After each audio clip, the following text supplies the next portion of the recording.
moyo uliokuwa umesalimika.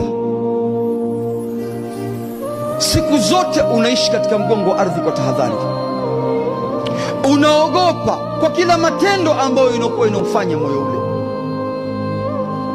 ule unaogopa kwa swala zake za miaka 30.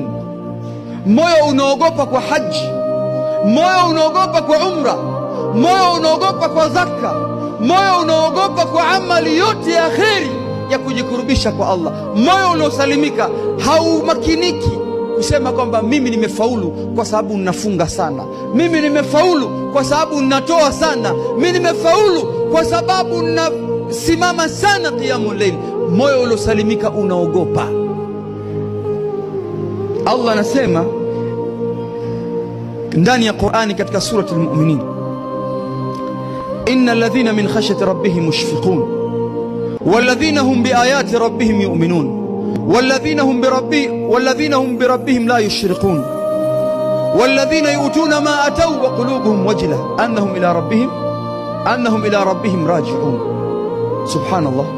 Allah anasema hakika wale wanyenyekevu, wale wanaorejea kwa Mola wao ni wale ambao, innal ladhina min khashyati rabbihim mushfiqun, wale ambao nyoyo zao zimesalimika, ni watu ambao siku zote ni wale ambao wenye kunyenyekea kwa Mola wao. Hawa watu Allah anasema hawamshirikishi Allah kwa chochote, hawana shiriki katika nafsi zao, wanamtegemea Mola wao kwa kila ambacho walichokuwa wamekifanya. Mioyo yao inaning'inia kwa Mola wao. Tena isitoshe, wanaamini kila lile ambalo lilotelemshwa kwa Allah subhanahu wa ta'ala, wanakuwa mioyo yao imesalimika kwa kila ambacho wanaelekezwa kutoka kwa Mtume Muhammadin sallallahu alayhi wasallam.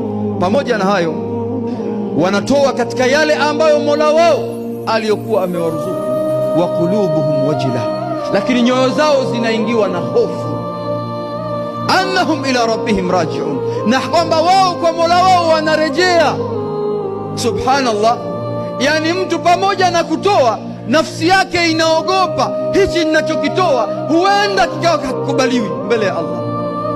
Hii swala ninayoiswali huenda ninaswali nikimaliza napondo nayo Allah haikubali. Isitoshe, saumu huenda ninafunga njaa,